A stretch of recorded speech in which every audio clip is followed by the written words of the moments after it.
Buenas tardes a todos.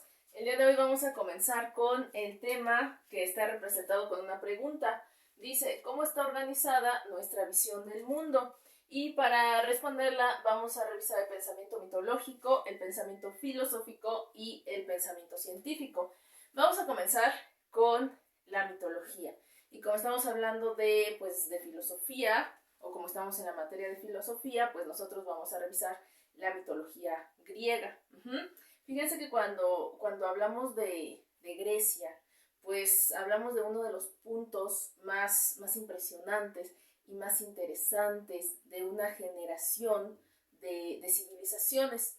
Entonces, bueno, los griegos crearon una de las mitologías más extraordinarias y más comprometidas con la naturaleza humana. Los griegos se dedicaron a pensar. Ellos estaban pensando y estaban imaginando el cosmos. Ellos querían saber cómo habían surgido pues todas las cosas, todo lo que existe, cómo surgieron los cielos, cómo surgieron los océanos, cómo surgimos nosotros mismos. Entonces estaban tratando de dar una explicación y estaban imaginando el cosmos. La misma palabra cosmos es una palabra griega y hace referencia pues a la totalidad de lo que existe.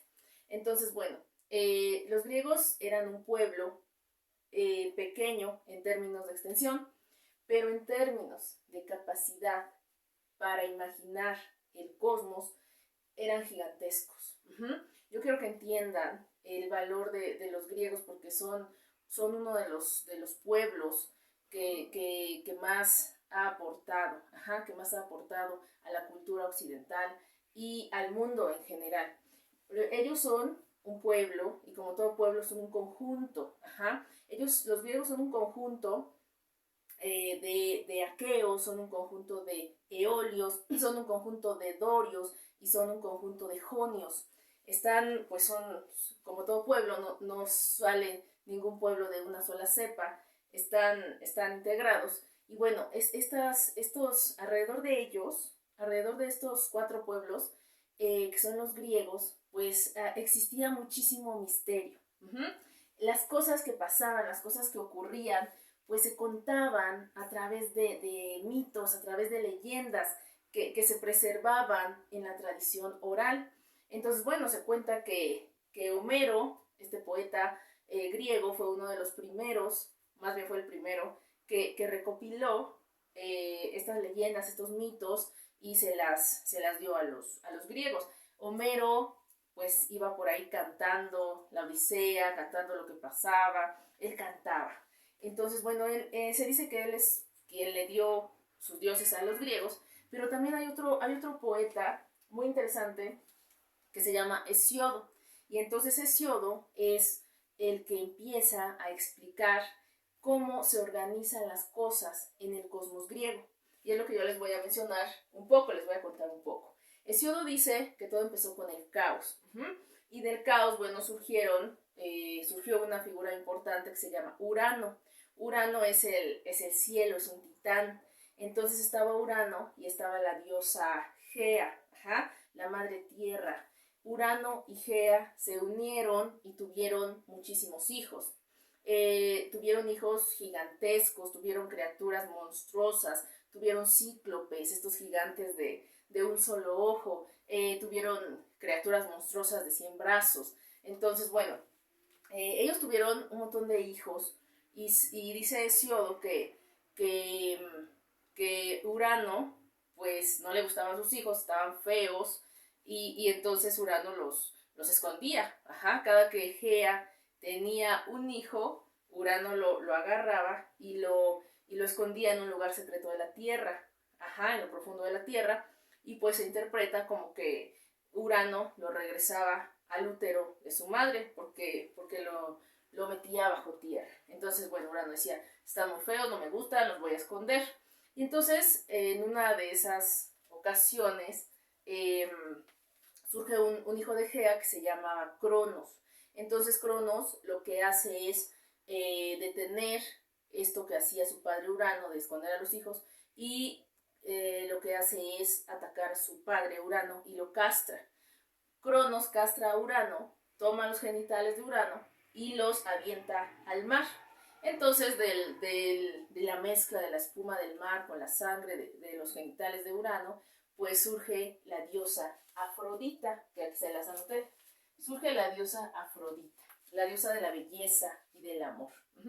Pero bueno, entre que está pasando todo esto, Cronos empieza a tomar las mismas actitudes de su padre, pero Cronos es un poco más siniestro, porque cada que Gea tiene un hijo, Cronos toma al recién nacido y lo devora, se lo come. Ajá. Entonces, pues Cronos tenía un poco ese miedo de que llegara un hijo que fuera a ser más poderoso que él y lo sustituyera. En este mito, los griegos están plasmando el tema del problema de los padres y los hijos, el problema de la sucesión y el poder. Entonces Cronos pues tiene miedo y le toma los recién nacidos a los hijos y los devora. Cronos es el padre del tiempo y también es una metáfora de lo que hace el tiempo con sus hijos. El tiempo devora a sus hijos, el tiempo nos devora. Entonces, bueno, está Cronos devorando a sus hijos y pues Gea está ya devastada, está muy triste, ella quiere ser madre y no puede tener a sus hijos porque Urano se los escondía y Cronos se los come. Entonces llega un momento en el que tiene un hijo y lo esconde. Ajá. Gea envuelve una piedra en un pañal y se la da a comer a Cronos. Bueno, se la da a Cronos y Cronos se lo come creyendo que es uno de sus hijos.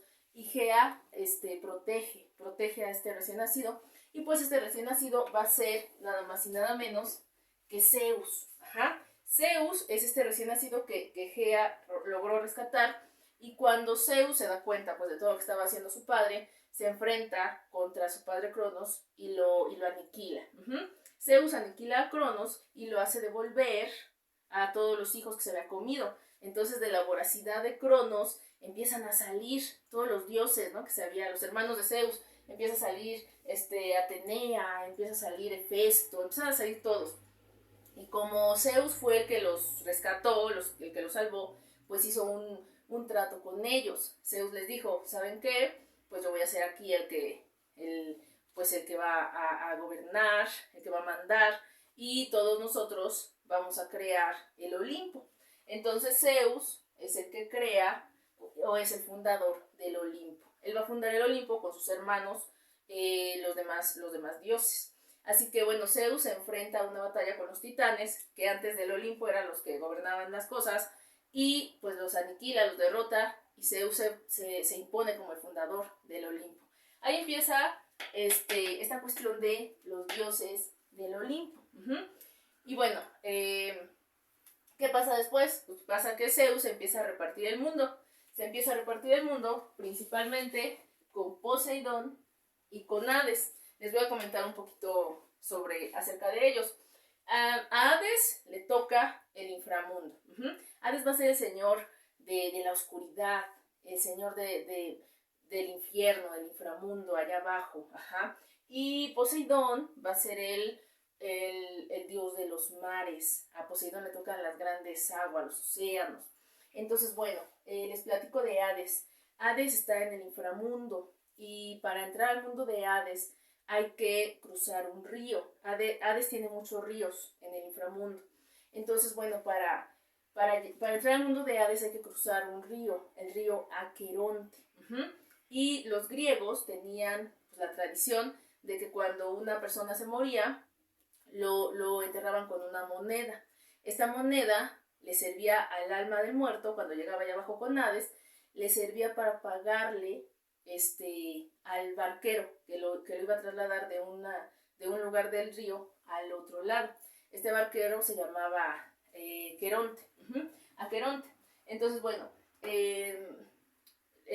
la alma de la persona que murió llega al inframundo, le paga al barquero con la moneda con que lo enterraron y el barquero lo cruza de un lado a otro. Si no lo enterraban con esa moneda a la persona, entonces no le podía pagar al barquero y su alma se quedaba pues ahí vagando en las siniestras orillas del inframundo. Entonces era importante pues, llevar esa moneda.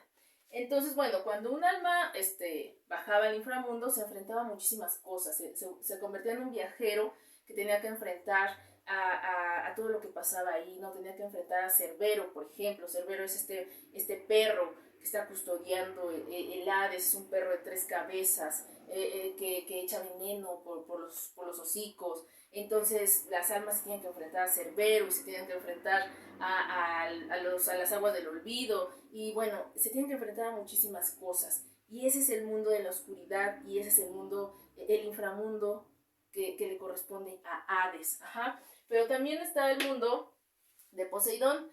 Yo les decía que a Poseidón le tocaron pues, los mares, todas estas maravillas que están alrededor de los océanos. Y cuando Poseidón pues, empezó a observar sus dominios, vio unas islas extremadamente impresionantes. Vio unas islas extremadamente preciosas que tenían hojas de esmeraldas y que tenían lagos de cristal, aguas de cristal, y que tenían todo lleno de un mármol blanco muy hermoso. Bueno, entonces Poseidón observó esas islas y ahí vivía una mujer que era la mujer más hermosa que Poseidón había visto jamás. Se llamaba Clito. Entonces, bueno, Poseidón se enamora de Clito y empiezan a tener hijos. Poseidón tuvo 10 hijos con Clito. Ajá. Y entonces al primero de los hijos lo llamó Atlante. Así que en honor a su primogénito, Poseidón nombró el archipiélago de todas estas islas, lo nombró la Atlántida. Y al océano que rodeaba todas estas islas lo llamó el Océano Atlántico. Entonces, lo que yo quiero que ustedes vayan identificando es que de estos mitos empiezan a surgir pues, las explicaciones de lo que estaba ocurriendo, de por qué las cosas son así.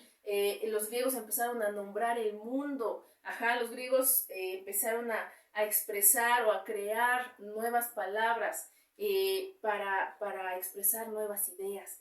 Entonces, estos mitos son una explicación de lo que los griegos están tratando de comprender, están tratando de entender cómo se organizaban las cosas.